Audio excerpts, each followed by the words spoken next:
Vivemos em um mundo onde a onda de terror e desastres tentam roubar a nossa paz, onde o mal sempre está tentando prevalecer. Mas vemos pela palavra de Deus desde o Antigo Testamento que o cuidado de Deus para com aqueles que o temem e o buscam é muito real e permanente.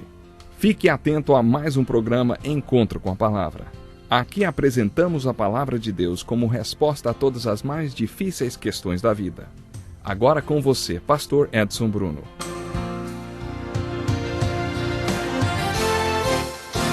Seja bem-vindo ao Encontro com a Palavra.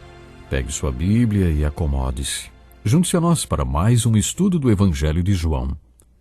Estamos estudando o capítulo 12 e começaremos lendo a partir do versículo 20. Nesses versículos encontramos o catalisador do que está relatado no versículo-chave do nosso estudo de hoje, o versículo 23. Entre os que tinham ido adorar a Deus na festa de Páscoa estavam alguns gregos. Eles se aproximaram de Filipe, que era de Betsaida da Galiléia, com um pedido: Senhor, queremos ver Jesus. Filipe foi dizê-lo a André, e os dois juntos o disseram a Jesus. E agora a resposta de Jesus, preste atenção. Chegou a hora de ser glorificado o Filho do Homem. Digo-lhes verdadeiramente que se o grão de trigo não cair na terra e não morrer, continuará ele só. Mas se morrer, dará muito fruto. Aquele que ama a sua vida, a perderá, ao passo que aquele que odeia a sua vida neste mundo a conservará para a vida eterna. Quem me serve precisa seguir-me, e onde estou, meu servo também estará. Aquele que me serve, meu Pai, o honrará. Agora meu coração está perturbado, e o que direi? Pai, salva-me desta hora. Não, eu vim exatamente para isto, para esta hora. Pai, glorifica o teu nome. Depois desta oração de Jesus, veio uma voz dos céus. Eu já o glorifiquei e o glorificarei novamente. Não é demais? Os que estavam presentes não entenderam muito bem. A multidão que ali estava e a ouviu diz que tinha trovejado. Outros disseram que um anjo lhe tinha falado. Mas Jesus interviu. Esta voz veio por causa de vocês e não por minha causa. Chegou a hora de ser julgado este mundo. Agora será expulso o príncipe deste mundo. Mas eu, quando for levantado da terra, atrairei todos a mim. João comentou essas palavras de Jesus e continuou o relato. Ele disse isso para indicar o tipo de morte que haveria de sofrer. A multidão falou: A lei nos ensina que o Cristo permanecerá para sempre. Como podes dizer o Filho do Homem precisa ser levantado? Quem é esse Filho do Homem? Ouça a resposta de Jesus. Por mais um pouco de tempo a luz estará entre vocês. Andem enquanto vocês têm a luz, para que as trevas não os surpreendam, pois aquele que anda nas trevas não sabe para onde está indo. Creiam na luz enquanto vocês a têm, para que se tornem filhos da luz. E aí, terminando de falar, Jesus saiu e ocultou-se deles. Até agora, dentro do relato do Evangelho de João, encontramos várias vezes a frase: a minha hora ainda não chegou.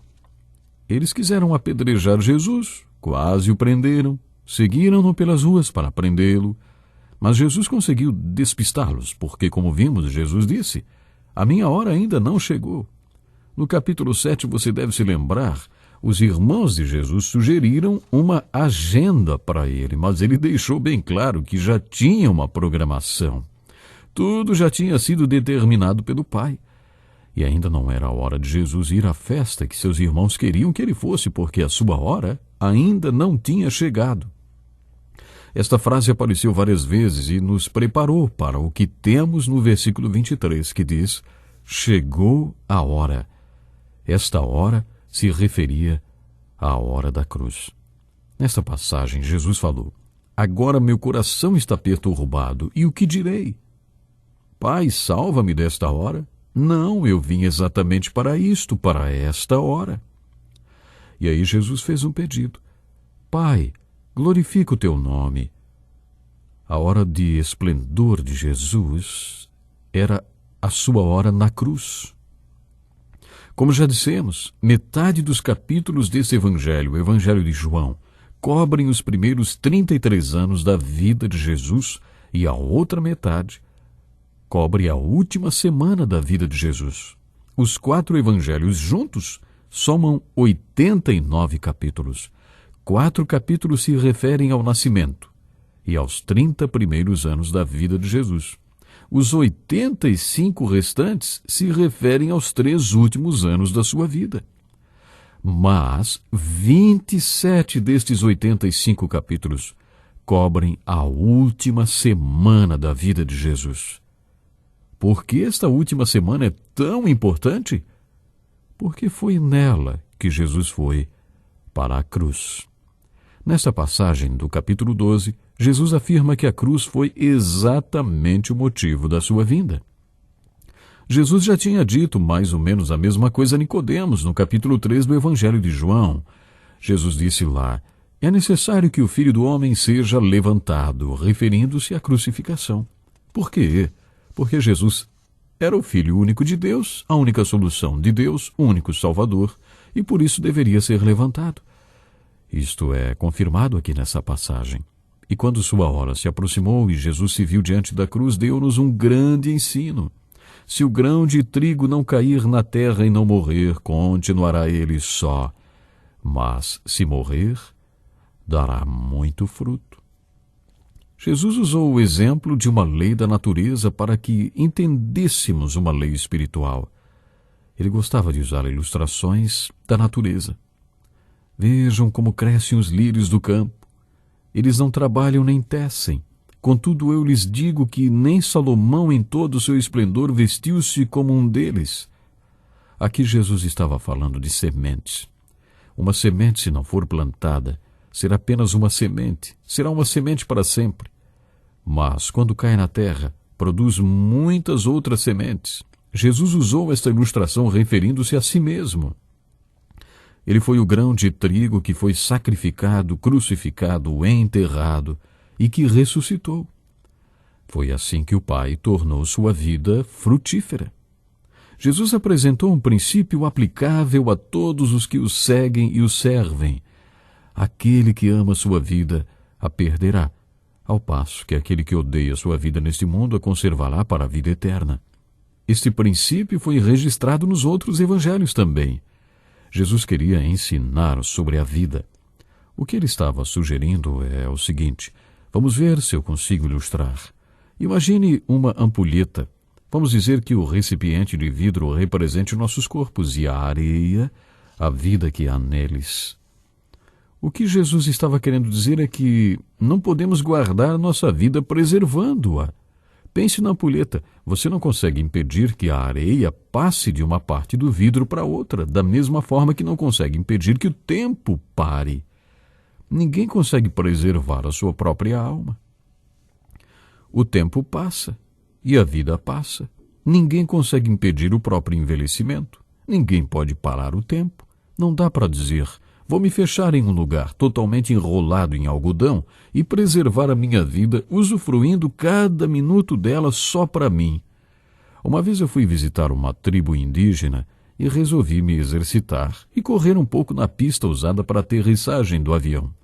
Todo o povo da aldeia saiu espantado para me ver correndo porque acreditava que a melhor maneira de preservar a vida era descansando e não correndo. Eles acreditavam que quanto mais corressem, quanto mais trabalhassem e mais energia gastassem, mais gastavam suas vidas e, consequentemente, mais cedo morriam. Sabemos que isso não é verdadeiro. Se você se sentar e vegetar, seu tempo de vida vai diminuir consideravelmente. Para manter a sua vida, você precisa exercitá-la. O que Jesus disse e que consta nos 4 evangelhos foi: não é segurando nem economizando sua vida que você a preserva. Você não consegue impedir que a areia caia de uma parte do vidro na ampulheta para outra. O homem que tenta poupar sua própria vida não ganha nada dela. Jesus diz que existem algumas coisas que você consegue fazer para a sua própria vida. Você tem um certo controle sobre a areia que se precipita de uma parte do vidro para outra. Você tem um certo controle sobre como gastar sua vida. Por exemplo, você pode simplesmente despejar toda a areia para fora da ampulheta e nunca se dar conta do propósito para o qual ela foi colocada ali. No segundo livro de Samuel, capítulo 14, versículo 14, lemos: que teremos que morrer um dia é tão certo como não se pode recolher a água que se espalhou pela terra. Você só vai parar para pensar no propósito da vida quando completar 85 anos. Aí pode ser que você já tenha desperdiçado sua vida inteira. Esta é uma escolha que fazemos, e isto pode acontecer. Podemos simplesmente desperdiçar nossa vida inteira. Agora, se quisermos usar uma ilustração do Velho Testamento, podemos citar o assassinato cometido por Esaú, relatado no livro de Gênesis. Esaú trocou o seu direito de filho primogênito por um prato de sopa. Existe tanta gente que vende a própria vida, não é? Podemos vender nossas vidas para uma empresa, podemos trocar nossas vidas pela nossa carreira, podemos vender nossa vida para quem der mais.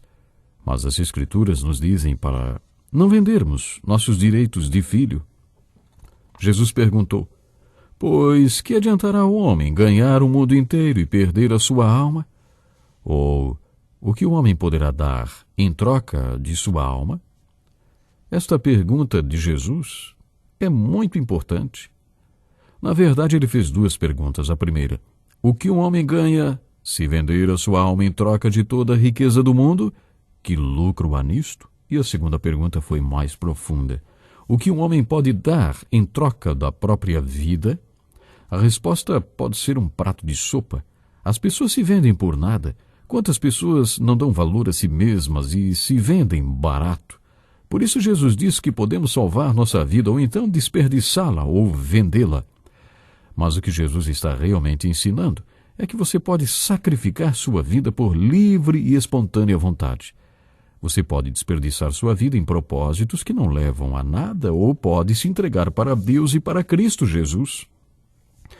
Jesus deixou o exemplo quando foi para a cruz. Ao morrer na cruz, Jesus salvou o mundo.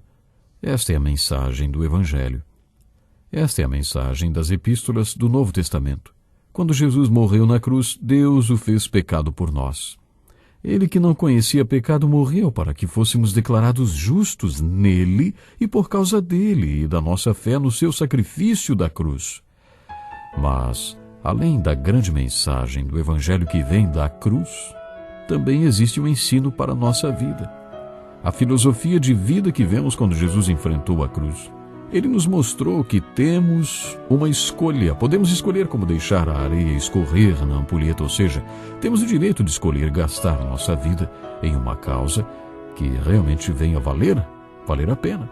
A única coisa digna é o Deus Pai e também a causa que Ele coloca na nossa vida. Portanto, escolha viver com Jesus e para Jesus. Até o próximo programa. Que lição importantíssima! Obrigado, Pastor Edson Bruno. Prezado ouvinte, coloque em prática o que você ouviu aqui. Sem dúvida, sua vida será grandemente abençoada. Este é um estudo escrito pelo Dr. Dick Woodward, na voz do Pastor Edson Bruno. Escreva-nos e solicite o material. Nosso endereço é Encontro com a Palavra, Caixa Postal 2011, CEP 89201-970, Joinville, Santa Catarina. Até o nosso próximo encontro com a Palavra.